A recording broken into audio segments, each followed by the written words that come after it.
Welcome to A1 Telugu first news. ముందుగా headlines చూద్దాం. విశాఖ ఆర్థిక ప్రగతికి master plan. Vizag economy region పై సీఎం చంద్రబాబు సమీక్ష. 2032 నాటికి $135 బిలియన్ ఎకానమీగా తీర్చిదిద్దడమే లక్ష్యమని వెల్లడి.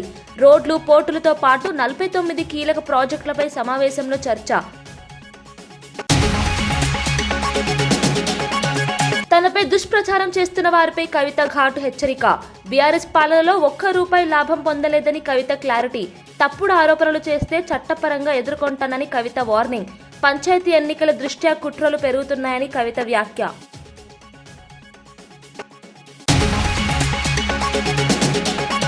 ప్రాంతాల నుంచి వచ్చిన వారు చనిపోవడం బాధాకరమన్న అనిత. ఘాట్ రోడ్లో రాత్రి వాహనాలకు కఠిన నియంత్రణలు ప్రకటించిన అనిత. గిరిజన ప్రాంతాల్లో కమ్యూనికేషన్ వ్యవస్థ బలోపేతం చేస్తామన్న హోంమంత్రి. ప్రమాద మృతుల కుటుంబాలకు 5 లక్షల చొప్పున సహాయం ప్రకటించిన అనిత.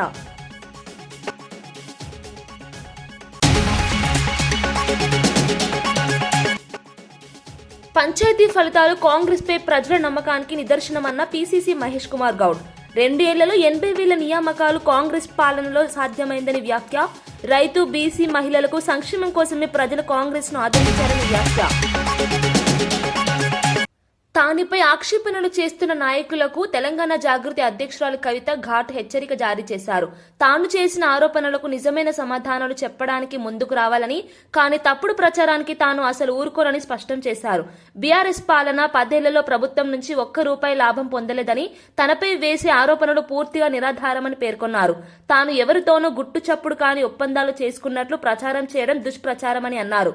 బీఆర్ఎస్ నాయకత్వం తృణీకర ఆరోపణలు, పంచాయతీ ఎన్నికలను దృష్టిలో పెట్టుకుని కొంతమంది కుట్రపూరితంగా తనపైనే దృష్టి పెడుతున్నారని వ్యాఖ్యానించారు. ప్రజలను తప్పుదోవ పట్టించే ప్రయత్నాలు భవిష్యత్తులో నిలబడవని, తప్పుడు ప్రచారం చేస్తున్న వారిని చట్టపరంగా కూడా ఎదుర్కొంటానని కవిత హెచ్చరించారు. దగ్గర దోసుకున్నారు, ఏ స్టూడియోల దగ్గర పోయి ధర్నాలు చేసి వాళ్ళతో కాంప్రమైజ్ అయిండు, అన్ని తెలుసు సంగతులు. చెప్పలేదు, ఎందుకంటే సిగ్గుపోతుంది తెలంగాణలోనే. నవ్వేటోళ్ళ ముందట జారిపడొద్దు అన్నారు కాబట్టి చెప్పలేదు. మీరు ఊరికే తమాషాలు చేసి నాతో పెట్టుకుంటే మాత్రం మామూలు చిట్టాలేదు నా దగ్గర. ఇవాళ నేను ఫస్ట్ టీ న్యూస్కి లీగల్ నోటీస్ పంపిస్తా ఉన్నా. నా భర్త పేరు పెట్టి కృష్ణారావు అనేటటువంటి ఎమ్మెల్యే గారు ఏదైతే ప్రెస్ మీట్ పెట్టినరో, మీరేమన్నా ఆల్తు ఫాల్తు social media channel T News అంటే? శాటిలైట్ ఛానల్, మీరు ఒక పార్టీని రిప్రజెంట్ చేసే ఛానల్, కనీసం వెరిఫై చేసుకోరా? ఏది పడితే అది వేసేసుడేనా? వేరే వాళ్ళది వేస్తే వాళ్ళు ఊరుకున్నారేమో, నేను ఊరుకునేదాన్ని కాదు, ముందే చెప్తున్నాను. టీ న్యూస్కి లీగల్ నోటీస్ ఇస్తున్నాం. 1 వీక్లో పబ్లిక్ అపాలజీ చెప్పాలి బిడ్డ, పబ్లిక్ అపాలజీ. కోర్టుకి ఈడుస్తాం ఏమనుకుంటున్నారు. తర్వాత ఏలేటి మహేశ్వర్ రెడ్డి గారు, వీరికి కూడా నోటీస్ ఇస్తున్నాం, లీగల్ నోటీసు. 1 వీక్లో మీరు కూడా తప్పుడు సమాచారాన్ని ప్రజలకు ఇచ్చినందుకు, నా భర్త గారికి నా యొక్క పరపతిని దెబ్బతీసే ప్రయత్నం చేసినందుకు నాకు పబ్లిక్ అపాలజీ చెప్పాలని మహేశ్వర్ రెడ్డి గారిని డిమాండ్ చేస్తూ ఉన్నాను. అట్లానే మాధవర్ కృష్ణారావు గారిని మీరు కూడా 1 వీక్ లోపల అపాలజీ చెప్పాలి, లేకపోతే కోర్టుకి ఈడుస్తాం, కోర్టు నుండి క్షమాపణ చెప్పిస్తాం. ఇది నాకు సంబంధం లేని వ్యక్తులు. నేను జాగృతి జనంబాట కార్యక్రమంలో పోతా ఉంటే సడన్గా సోషల్ మీడియాలో ప్రచారం ప్రారంభమవుతుంది. వెంటనే ఏలేటి మహేశ్వర్ రెడ్డి గారు బీజేపీ ఫ్లోర్ లీడర్, ఆయనకి ఏం పనో నాకు అర్థం కాదు, ఆయనకు నాతోనేముందో అర్థం కాదు, నన్నంటే పొలిటికల్గా ఆయనకి ఏం లాభం వస్తుందో నాకు అర్థం కాదు. ఆయన బయటకు వచ్చి సీరియస్గా ప్రెస్ మీట్ పెట్టిండు. ఓకే, ఏం పెడతాడు ప్రెస్ మీటు? ఒక ఫోటో ఉన్న కాపీ తీసుకొని నా భర్తది, దాంట్లో ఏవి రెడ్డి గారి పేరు ఉంది, అది చూపించుకుంటే ఇగో వీళ్ళకి వ్యాపారాలు ఉన్నాయని చెప్తుంటాడు. అసలు ఆయనకి ఏం సంబంధం? అది ఏమన్నా పొలిటికల్ ఇష్యూవా? ఎందుకు మాట్లాడిండు? ఓకే, అంటే దీని వెనుక ఉన్న స్ట్రాటజీ చేసేసి తెలంగాణ ప్రజలు అర్థం చేసుకోవాలి. హరీష్ రావు గారు, బీఆర్ఎస్ పార్టీ ఏదైతే నా మీద దుష్ప్రచారం చేయాలనుకుంటున్నారో అది ఏలేటి మహేశ్వర్ రెడ్డి గారి నోటి నుండి వస్తుంది, బీఆర్ఎస్ పేడ్ సోషల్ మీడియా నోటి నుండి వస్తుంది, ఆ తర్వాత కృష్ణారావు గారు లాంటి ఎమ్మెల్యేల నోటి నుండి వస్తుంది. అంటే వీళ్ళందరూ ఒక స్ట్రాటజికల్గా ఏంటంటే, ఆడపిల్ల బయట తిరుగుతుంది, ఈమెకు అన్ని విషయాలు అర్థమవుతున్నాయి, ప్రజలు వచ్చి చెప్పుకుంటున్నారు, బాధితులు వచ్చి చెప్పుకుంటున్నారు, ఈమె ఇంకా చెప్తే భయం అవుతుంది, మాకు ఇబ్బంది అవుతుంది అని చెప్తున్నారు. నేను మీలాగా పారిపోయే పిరికిపందని కాదు. మీరు ఏదైతే నా భర్త ఫోటో చూపించి మాట్లాడుతున్నారో, ఆ ల్యాండ్కి సంబంధించి ప్రతి ఒక్క విషయాన్ని ఇవాళ నేను తీసుకొని వచ్చిన. ఇవాళ నేను ఎట్లా ట్రాన్స్పరెంట్గా క్లారిటీ ఇస్తున్నానో నేను చేసే ఆరోపణల మీద మీరు కూడా అట్లనే క్లారిటీ ఇవ్వాలని చెప్పి నేను డిమాండ్ చేస్తూ ఉన్నాను. ముందుగా మీరు ఏదైతే కాపీ చూపిస్తున్నారో మా హస్బెండ్ది ఏవి రెడ్డి గారిది ఉన్నటువంటిది, అది 2 సర్వే నంబర్లకు సంబంధించినటువంటి ల్యాండ్.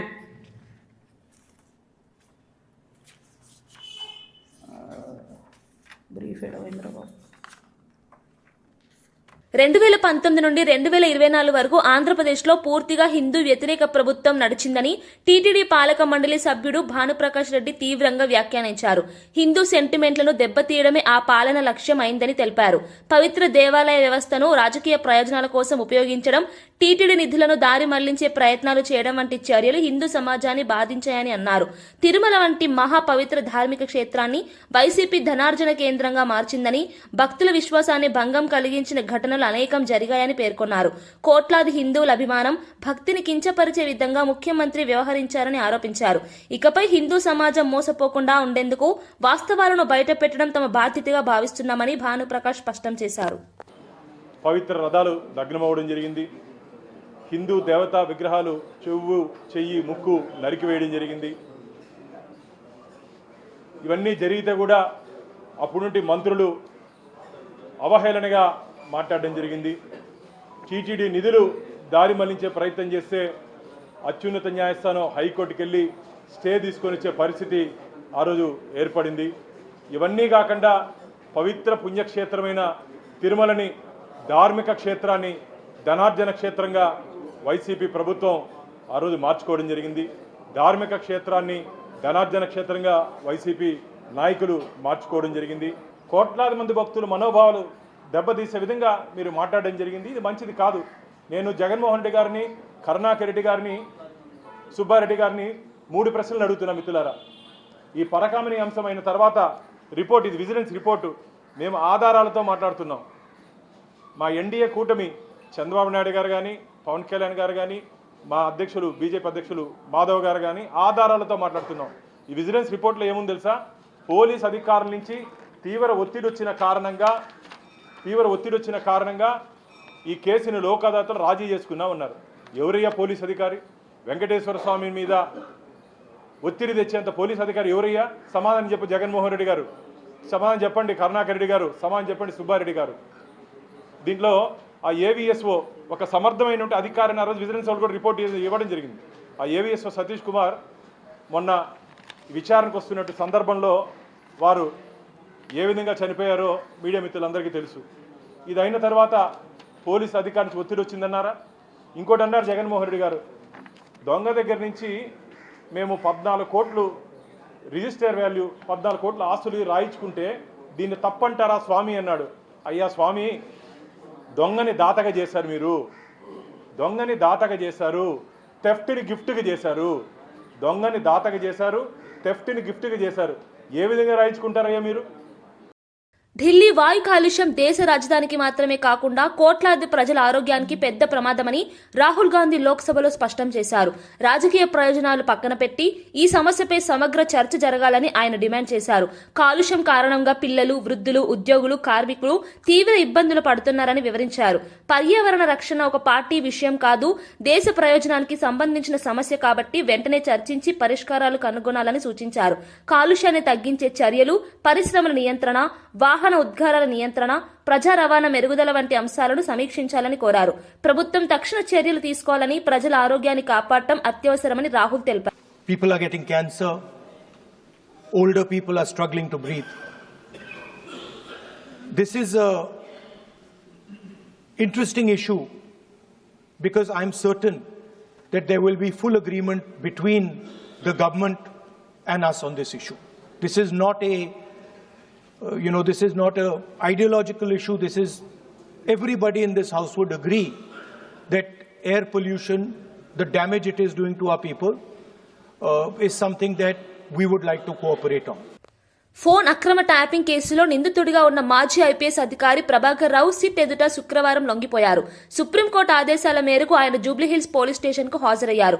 ఈ కేసులో సిట్ వారానికి పైగా కస్టోడియల్ విచారణ నిర్వహించేందుకు అనుమతి ఇచ్చినందున విచారణ వేగంగా సాగనుంది. ప్రభాకర్ రావు ఆరోగ్య భద్రతపై కూడా ప్రత్యేక ఆదేశాలు జారీ చేస్తూ శారీరక హాని జరగకుండా జాగ్రత్తలు తీసుకోవాలని సుప్రీంకోర్టు స్పష్టం చేసింది. ఆధారాల సేకరణ, ట్యాపింగ్ పరికరాల వినియోగం, అనుమానితుల మధ్య సంబంధాలు వంటి అంశాలపై సిట్ లోతుగా విచారణ చేయనున్నట్లు తెలుస్తోంది. ఈ కేసు రాజకీయ వ్యవస్థలో పెద్ద చర్చకు దారితీసింది. విచారణ నివేదిక ఆధారంగా తదుపరి చర్యలను సుప్రీంకోర్టు నిర్ణయించనుంది.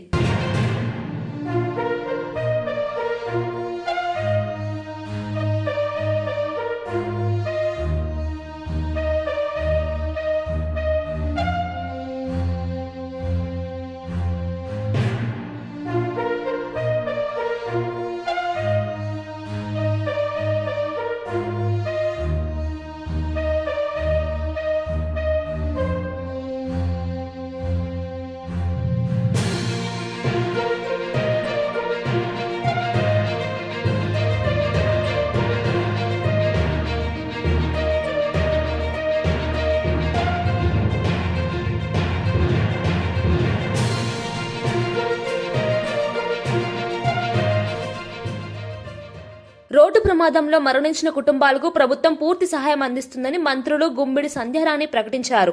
గాయపడిన వారికి తగిన వైద్య సాయం అందిస్తుందని, అత్యవసర చికిత్సలో ఎటువంటి లోటు ఉండకుండా చర్యలు తీసుకున్నట్లు తెలిపారు.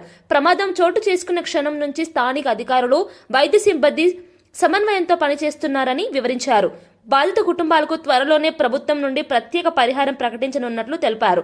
రోడ్డు భద్రతపై ప్రజల్లో అవగాహన పెంపొందించాల్సిన అవసరం ఉందని, డ్రైవింగ్లో జాగ్రత్తలు పాటించడం ద్వారా అనేక ప్రమాదాలు నివారించవచ్చని సూచించారు. రోడ్డు మౌలిక సదుపాయాల మెరుగుదలపై కూడా ప్రభుత్వం దృష్టి పెట్టిందని సంధ్యారాణి తెలిపారు. మంది చనిపోవడం నిజంగా చాలా చాలా బాధాకరం. వాళ్ళ కుటుంబాలకి ప్రభుత్వం తరపు నుంచి, మా తరపు నుంచి ప్రగాఢ సానుభూతిని తెలియజేస్తున్నాం. వీళ్ళందరూ కూడా ప్రభుత్వం ఖచ్చితంగా ఆదుకుంటుంది. అలాగే ఎవరైతే ఇప్పుడు క్షతగాతులు ఉన్నారో వాళ్ళందరికీ కూడా మెరుగైన వైద్యం ఖచ్చితంగా ప్రభుత్వం తీసుకుంటుంది. వాళ్ళకు కావాల్సినటువంటి సహాయ సహకారాలు కూడా అందిస్తామని మీ ద్వారా తెలియజేస్తాం. ఇస్తాం, అది మీకు చెప్తాను. అంటే ఇక్కడ అసలు సిగ్నల్స్ రావట్లేదు, ఎవరితో ఫోన్ మాట్లాడడానికి కూడా మాకు కొంచెం ఇబ్బందిగా ఉంది. దయచేసి అర్థం చేసుకోండి. అది ఎంత అంటే మాకైతే ఒక ఐడియా ఉంది, కానీ అది మేము కన్ఫర్మ్ చేయాలంటే మాకు కొంచెం ఎస్ ఇంకా అక్కడ నుంచి కొంచెం కన్ఫర్మ్ చేసుకుంటున్నాం. ఫోన్ ఎక్కడ తగలట్లేదు. అయిన వెంటనే వైఎస్ఆర్సీపీ పీఏసీ సభ్యుడు మాజీ మంత్రి పోలుబోయిన అనిల్ కుమార్ యాదవ్ నిర్వహించిన ప్రెస్ మీట్లో రాజకీయ పరిణామాలు, ప్రభుత్వ వైఫల్యాలు, ప్రజా సమస్యలపై కీలక వ్యాఖ్యలు చేశారు. రాష్ట్రంలో కూటమి ప్రభుత్వం తీసుకుంటున్న నిర్ణయాలు ప్రజలకు నష్టదాయకంగా మారుతున్నాయని అన్నారు. యువతకు ఉపాధి అవకాశాలు తగ్గాయి, అభివృద్ధి పథకాలు నెమ్మదించాయి, సంక్షేమం పేరుతో చేస్తున్న వాగ్దానాలు అమలు కాక ప్రజలు నిరాశలో ఉన్నారని పేర్కొన్నారు. టీడీపీ, జనసేన ప్రభుత్వం ప్రజల మద్దతు ఉన్న అంశాలను కూడా రాజకీయ ప్రతీకారంతో అడ్డుకుంటోందని అన్నారు. పథకాలు నిలిపివేయడం వల్ల పేదల జీవనం మరింత కష్టతరమైందని అనిల్ తెలిపారు. వైఎస్ఆర్ పార్టీలో లేకపోయి ఉండొచ్చు. ఎందుకు చెప్తున్నానంటే ఈ మాట, అగ్రవర్ణాలకి, బీసీల్లో కొన్ని కులాలకి ఎమ్మెల్యేల అవకాశాలు వస్తాయి. మన జిల్లాలో ఎస్సీ సామాజిక వర్గానికి సంబంధించిన ఎమ్మెల్యేల అవకాశాలు ఉన్నాయి. కానీ ఎస్టీకి సంబంధించి మనకి ఎప్పుడో గాంధీ పెద్ద పదవులు రావు, ఎమ్మెల్యేలు రావు, ఇటుపక్క ఎంపీలు రావు. ఎప్పుడో ఒక మేయర్ వస్తుంది, ఎప్పుడో ఒక జిల్లా పరిషత్ చైర్మన్ వస్తుంది. మేయర్కి ఎన్ని సంవత్సరాలకు వస్తుందో ఎందుకు చెప్తున్నాను అంటే, ఈరోజు ఇది నాకు ఇద్దరు ఎస్టీ కార్పొరేటర్లు 2014లో ఆ రోజు అధికారంలో లేకపోయినా మాతో ఉన్నారు. అదే ఎస్టీ కార్పొరేటర్ 2019లో గెలిస్తే నేను జగన్మోహన్ రెడ్డి గారి దగ్గరికి వెళ్ళి వాళ్ళకి ఒక అవకాశం ఇద్దామని అంటే, జగన్మోహన్ రెడ్డి గారు ఒక మాట అన్నారు, నెల్లూరులో యానాదులు చాలా పెద్ద సంఖ్యలో ఉన్నారు, మనం యానాది ఈ కులానికి సంబంధించి వాళ్ళకి అవకాశం ఇస్తే చాలా బాగుంటుంది అని. ఆ రోజు జగన్మోహన్ రెడ్డి గారికి మాట కట్టుబడి మాతో ఉన్న కార్పొరేటర్లను కూడా ఉన్నా కూడా లేదు, మనం ఆ వర్గానికి మనకి ఇస్తే బాగుంటుందని చెప్పి ఆ రోజు ఒక వ్యక్తిని చేయడం జరిగింది. ఈరోజు పార్టీ లేదన్నా కానీ ఈరోజు ఉండొచ్చు, పోవచ్చు, ఇంకొకరు ఈ పార్టీలో ఉండొచ్చు, ఆ పార్టీలో ఉండొచ్చు రాజకీయాలు. కానీ రాజకీయ వ్యవస్థలో ఒకరిని ఎదిగే అవకాశం వచ్చినప్పుడు 5 సంవత్సరాలు కూడా వాళ్ళని ఆ వర్గాన్ని కూర్చోబెట్టనీయకుండా 8 నెలల్లో మీరు అధికారంలో ఉన్నారు. మేయర్ కూర్చుంటే ఏముంది, దించితే మీకు ఏముంది, దానివల్ల నష్టమేముంది? ఆ సామాజిక వర్గానికి ఒక అవకాశం వచ్చింది. 5 సంవత్సరాలు ఉంచి వాళ్ళు కూడా 5 సంవత్సరాలు మాకు కూడా ఒక రాజ్యాధికారం వచ్చింది అని చెప్పుకునే అవకాశాన్ని మీరు ఎందుకు తీసుకుంటున్నారు? 8 నెలల వల్ల మీకు ఏమొస్తుంది? మీరు ఉంచినా మాకేం నష్టం లేదు, వైసీపీకి ఏం కాదు ఇక్కడ. ఎందుకంటే వీఆర్ నాట్ ఇన్ పవర్. వాళ్ళైనా మాకేమది. కానీ ఒక పెద్ద సామాజిక వర్గం, యానాది సామాజిక వర్గానికి ఒక మంచి అవకాశం వచ్చింది. ఒక 5 సంవత్సరాలు ఉండే అవకాశం వస్తే మీరు ఒక మనిషికి డబ్బులు పెట్టలా, ఒక కార్పొరేటర్కి టికెట్ ఇవ్వాలా, కనీసం మీరు క్యాంపెయిన్ చేయాలా? మీకు ఏ సంబంధం లేదు. ఒక కార్పొరేటర్లో ఎవడో పొలం దున్ని మొత్తం వండుకొని మొత్తం పండించి అంతా తీసుకుని దాన్ని కొట్టేసినట్టు కొట్టేసుకొని అధికారాన్ని పెట్టుకొని దౌర్జన్యం చేసి లాక్కోపోయి దానికి సునకానందం పొందుతూ దాన్ని మళ్ళీ మేము లాక్కెళ్తున్నామని చెప్పి ప్రచారం చేసుకుని సిగ్గు చేటైన కార్యక్రమం చేస్తున్నారే. నారాయణ గారిని అడుగుతా ఉన్నా, ఇదే మీ పెద్ద మనిషితనం సార్? మీ స్థాయి ఇంతకి దిగజార్చుకున్నారా మీరు? మాకేం నష్టం, వైఎస్ఆర్ కాంగ్రెస్ పార్టీకి ఏం పోయిందేం లేదు. ఇక్కడ మేము గెలిచినా ఒకటే, లేకపోయినా ఒకటే, మాకు నంబర్స్ లేవు. కానీ నెల్లూరు నగరంలో మీరు దిగజారిపోయినారు. మీ క్యారెక్టర్ మొత్తానికి నష్టపోతుంది ఎవరంటే ఇద్దరే. ఆర్థికంగాను పాపం డబ్బులు తీసి ఖర్చు పెట్టిన దానికిను, వీళ్ళు పెద్ద మనుషులు అనుకున్నామే అని చెప్పి బజారు పడిన వాళ్ళు. కొరవాళ్ళందరూ నాకు తెలిసి ఎంతో కొంత ప్యాకేజో రకరకాలు అసలు వాళ్ళు మెయిన్ వాళ్ళు ముట్టుకుంది. దళారు వ్యవస్థ ఉంది. మళ్ళీ మేమున్నాం మేమే సెట్ చేస్తాం. ఆ దళారు వ్యవస్థ బాగానే ఉంది, పుష్కలంగా ముట్టిందంట, వాళ్ళకి ముట్టిందంట. ప్రపంచంలోని అతిపెద్ద గిరిజన జాతరగా పేరొందిన మేడారం సమ్మక్క సారలమ్మ జాతర ఏర్పాట్లను మంత్రులు పొంగులేటి శ్రీనివాసరెడ్డి, సీతక్క కలిసి పరిశీలించారు. జాతర సమయం సమీపిస్తుండటంతో పనుల పురోగతి పరిశీలించి విభాగాల అధికారులు వేగంగా పూర్తి చేయాలని ఆదేశించారు. రోడ్లు, తాగునీరు, పారిశుద్ధ్యం, విద్యుత్, భద్రత వంటి కీలక ఏర్పాట్లలో నాణ్యతా ప్రమాణాలు పాటించాలని స్పష్టమైన సూచనలు చేశారు. భక్తుల రాక పెద్ద ఎత్తున ఉండే అవకాశం ఉన్నందున ట్రాఫిక్ నియంత్రణ, వైద్య శిబిరాలు, అత్యవసర సేవలను మరింతగా బలోపేతం చేయాలని కోరారు. జాతర సమయంలో ప్రజలకు ఇబ్బందులు లేకుండా ప్రభుత్వం అన్ని చర్యలు తీసుకుంటుందని మంత్రులు తెలిపారు. ఎక్కడ రోడ్డు వసతులు, ఇతరత్ర అన్ని వసతులు కూడా కల్పిస్తూ దానికి సంబంధించిన పనులన్నీ కూడా వడివడిగా గతంలో లాగా టెంపరవరీగా కాకుండా శాశ్వతమైన పనులు ఈ రాష్ట్ర ప్రభుత్వం డబ్బు ఎంత ఖర్చైనా పర్వాలేదు, శాశ్వతమైన పనులు చేయాలి అని చేసే విధంగా కార్యక్రమాలు చేపట్టాం. ఆ దిశలో పనులు జరుగుతున్నాయి. ఆ అమ్మవార్ల దయతో గిరిజనుల ఆశయాలకి, ఆలోచనలకి, పూజారులు ఆలోచనలకు అనుగుణంగా ఆ రేంజ్లో ఈ కార్యక్రమాలన్నింటినీ రైట్ టైంలో పూర్తి చేస్తామని కూడా ఈ సమ్మక్క సారలమ్మ భక్తులందరికీ మనస్ఫూర్తిగా ఈ వేదిక ద్వారా తెలియజేస్తారు. పంచాయతీ ఎన్నికల ఫలితాలు కాంగ్రెస్ ప్రభుత్వంపై ప్రజల విశ్వాసాన్ని స్పష్టంగా చూపిస్తున్నాయని టీపీసీసీ చీఫ్ మహేష్ కుమార్ గౌడ్ అన్నారు. సీఎం రేవంత్ రెడ్డి నేతృత్వంలో గత 2 ఏళ్లలో జరిగిన అభివృద్ధి, సంక్షేమం, పారదర్శక పాలన వల్లే ప్రజలు కాంగ్రెస్ ను విస్తృతంగా ఆదరించారని చెప్పారు. బీఆర్ఎస్ 10 ఏళ్ల పాలనలో 50,000 ఉద్యోగాలు కూడా ఇవ్వలేకపోయినప్పుడు కాంగ్రెస్ ప్రభుత్వం 2 సంవత్సరాల్లోనే 80,000కు పైగా నియామకాలు చేయగలిగిందని అన్నారు. రైతులకు మద్దతు, బీసీలకు రిజర్వేషన్లు, మహిళా సంక్షేమ పథకాలు ప్రజల్లో మంచి స్పందన తెచ్చాయని పేర్కొన్నారు. స్థానిక సంస్థల ఎన్నికలు రాబోయే అసెంబ్లీ ఎన్నికలకు సంకేతమని అభిప్రాయపడ్డారు. సంక్షేమ నిచ్చుకు ముందుకు పోతాము. ఇదో ఘనమైన విజయం, ఇది కార్యకర్తల విజయం. కాంగ్రెస్ పార్టీ పట్ల ప్రజలకు ఉన్నటువంటి ప్రేమ, సంతృప్తిని ఈ ఎన్నిక ద్వారా వ్యక్తపరిచినారు. అంతే బాధ్యతతో ముఖ్యమంత్రి గారు, మంత్రులంతా సమన్వయంతో ముందుకెళ్లి ఈ రాష్ట్రం యావత్ దేశం గర్వించదగ్గ విధంగా హైదరాబాద్ నగరం 4వ సిటీ కారణంగా ప్రపంచ నగరాల్లో ఒక మేటి నగరంగా తీర్చేందుకు మా ప్రయత్నం ఉంటుంది. ఈ దశగా మా ప్రయత్నం సాగుతుంది. ఇంకో విషయం, ఓటు చోరీ విషయంలో రాష్ట్ర వ్యాప్తంగా ఎన్నికలు ఉన్నప్పటికీ కూడా అంతకుముందు మా జిల్లా కాంగ్రెస్ కమిటీ అధ్యక్షుల యొక్క ఎన్నిక ప్రక్రియ జరిగినప్పటికీ కూడా కష్టపడి దాదాపు 10 నుంచి 12 లక్షల మధ్యన ఓటు చోరీ మీద సంతకాలను సేకరణ జరిగింది. ఆ ట్రక్కులు ఢిల్లీ చేరుకున్నాయి. ఈ సాయంత్రానికి ఇందిరాభవన్ ఏఎస్ హెడ్ క్వార్టర్కి చేరుకుంటా ఉన్నాయి. 14వ తేదీన ముఖ్యమంత్రితో సహా యావత్ కేబినెట్ మంత్రులు, మా మెజారిటీ ఎమ్మెల్యేలు, ఎంపీలు, ఎమ్మెల్సీలు అందరూ కూడా రామ్లీలా మైదానంలో జరిగే మహాధర్నాలో పాల్గొంటా ఉన్నారు.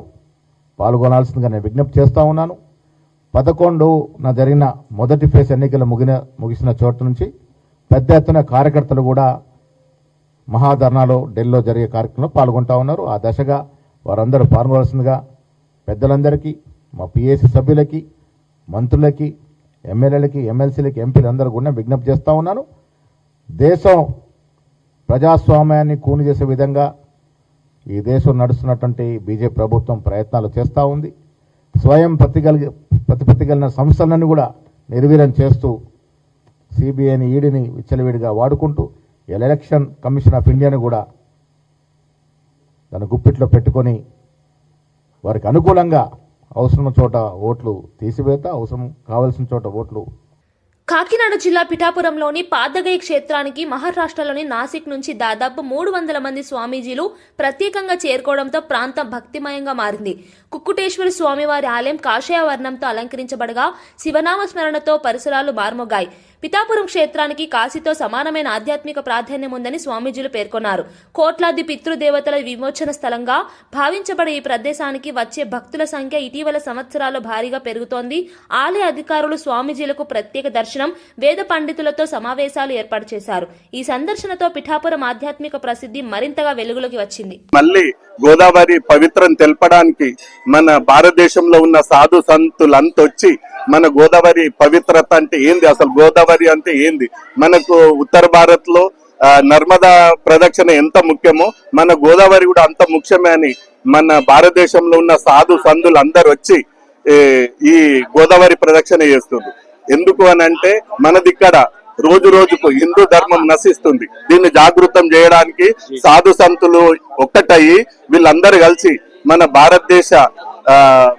భారతదేశంలో ఉన్న మొత్తం అందరికీ గోదావరి అంటే ఏందో తెలియాలని మన గోదావరి ప్రదక్షిణ చేసి మన భక్తులందరికీ సాధు సంతుల ఆశీర్వాదం ఉండాలని రాజేందర్ మహారాజ్ సంకల్పం తీసుకొని భారతదేశంలో అన్ని ప్రాంతాల నుంచి ఉన్న సాధు సంతులు అందరినీ తీసుకొని తన ఈ గోదావరి ప్రదక్షిణ చేస్తుండ్రు.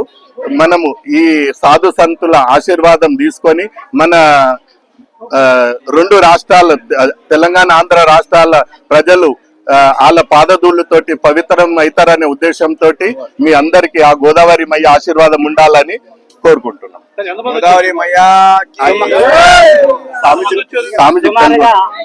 సుమారుగా భగవంతుడి కృపా కటాక్షంతో 120 కార్లు 3-4 బస్సులు, 3-4 అందరికి భోజనం వ్యవస్థ, 4 ట్రక్కులు, మినీ బస్సులు, చాలా మంది, మొత్తానికి 700 చిల్లర వచ్చిన నాన్న. వాస్తవంగా నర్మదా గోదావరి పరిక్రమ అంటే చాలా ప్రాముఖ్యమైంది. స్వామి చెప్పినట్టుగా ఆ రోజు శ్రీరామచంద్రుడు కూడా చేశాడు, మత్స్యంద్రుడు, గోరఖనాథ్, నవనాథులు కూడా చేశారు. మరి మంచి మంచి మహానుభావులు కూడా చేశారు. కాబట్టి ఈ మహానుభావులు చేసింది అంతకి ఆగకుండా మరి రాజేంద్ర దాస్ స్వామీజీ, మల్క్పేట, బృందావనం, ఆ స్వామీజీ సంకల్పమే ఒక 650 మంది మహాపుణ్య పురుషులు వచ్చారు వాస్తవంగా. దాని తర్వాత సేవాదారులు వచ్చారు. అందరూ కూడా సుమారుగా కనివిని వెరిగని మహాత్ములు అందరూ కూడా అన్ని రాష్ట్రాల నుంచి వచ్చారు. చాలా ప్రాముఖ్యమైన పిఠాపురం దర్శనంకు మేము మహాభాగ్యంగా దోచుకుంటున్నాం. పీఠపురం మహాతల్లి అవధూత దత్తుడి యొక్క ఆశీర్వాదం తీసుకున్నాను. ఈ యాత్ర ఎక్కడ మొదలైంది? ఇది నాసిక్ లో మొదలైంది. నాసిక్ త్రయంబకేశ్వర్, నాసిక్ త్రయంబకేశ్వర్ లో మొదలైంది. మళ్ళీ నాసిక్ త్రయంబకేశ్వర్ లో ముగింపు అయిపోతుంది. యానంకి వచ్చి యానం నుంచి సముద్రం యానం దాకా వచ్చేసినాం. ఇప్పుడు పడవల నుంచి ప్రయాణం చేసి ఆ పక్క పోయి అక్కడ నుంచి నాసిక్ లో ముగింపు అయిపోతుంది. విశాఖపట్నంలో ప్రముఖ ఐటీ సంస్థ కాగ్నిజెంట్ శాశ్వత క్యాంపస్ నిర్మాణానికి ముఖ్యమంత్రి చంద్రబాబు శంకుస్థాపన చేశారు. ఐటీ మంత్రి లోకేష్ సంస్థ ప్రతినిధులతో కలిసి జరిగిన ఈ కార్యక్రమంలో విశాఖను ప్రపంచ ఐటీ మ్యాప్ లో నిలపడానికి ఇది కీలక అంచె అని సీఎం తెలిపారు. సత్వా గ్రూప్ తో పాటు మరో 7 ఐటీ కంపెనీలకు కూడా భూమి పూజ చేయడం రాష్ట్ర ఐటీ వృద్ధికి సంకేతమని పేర్కొన్నారు. వేలాది ఉద్యోగ అవకాశాలు వస్తాయని, నైపుణ్యాలున్న యువతకు ఇది పెద్ద అవకాశమని అన్నారు. కొత్త క్యాంపస్ నిర్మాణం తర్వాత విశాఖలో ఐటీ మౌలిక సదుపాయాలు మరింత బలోపేతమవుతాయని ప్రభుత్వం నమ్ముతోంది.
జర్మనీ భారతదేశం మధ్య సుదీర్ఘ స్నేహబంధం కొనసాగుతుందని డిప్యూటీ సీఎం భట్టి విక్రమార్క పేర్కొన్నారు. హైదరాబాద్ ప్రజాభవన్లో మంత్రి శ్రీధర్ బాబుతో కలిసి జర్మన్ పార్లమెంటరీ ప్రతినిధులతో కీలక సమావేశం నిర్వహించారు. తెలంగాణలో ఐటీ, డిఫెన్స్, ఫార్మా రంగాల్లో పెట్టుబడులకు విస్తార అవకాశాలున్నాయని, రెండు దేశాలు కలిసి పనిచేస్తే పరస్పర ప్రయోజనాలు ఎంతగానో పెరుగుతాయని తెలిపారు. ముఖ్యంగా Hyderabad pharma city, aerospace hub, digital economy ప్రాజెక్టులు జర్మనీ సంస్థలకు అనుకూలంగా ఉంటాయని వివరించారు. ప్రభుత్వంగా సాంకేతిక మార్పిడి, పరిశోధన, శిక్షణ కార్యక్రమాలకు సహకరించేందుకు సిద్ధంగా ఉన్నామని చెప్పారు.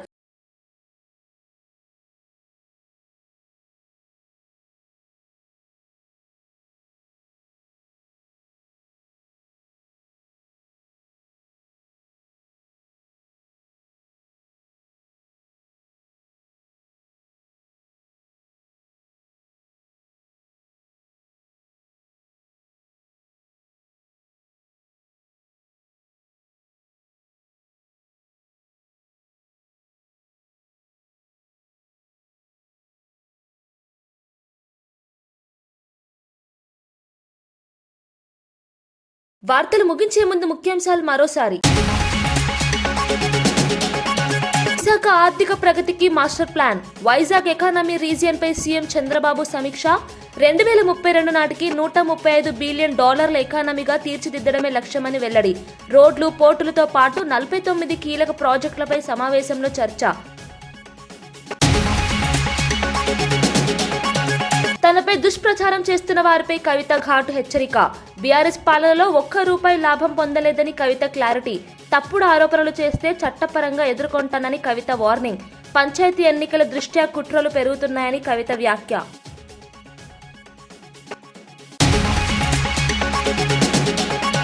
ప్రాంతాల నుంచి వచ్చిన వారు చనిపోవడం బాధాకరమన్న అనిత. ఘాట్ రోడ్లో రాత్రి వాహనాలకు కఠిన నియంత్రణలు ప్రకటించిన అనిత. గిరిజన ప్రాంతాల్లో కమ్యూనికేషన్ వ్యవస్థ బలోపేతం చేస్తామన్న హోంమంత్రి. ప్రమాద మృతుల కుటుంబాలకు 5 లక్షల చొప్పున సహాయం ప్రకటించిన అనిత.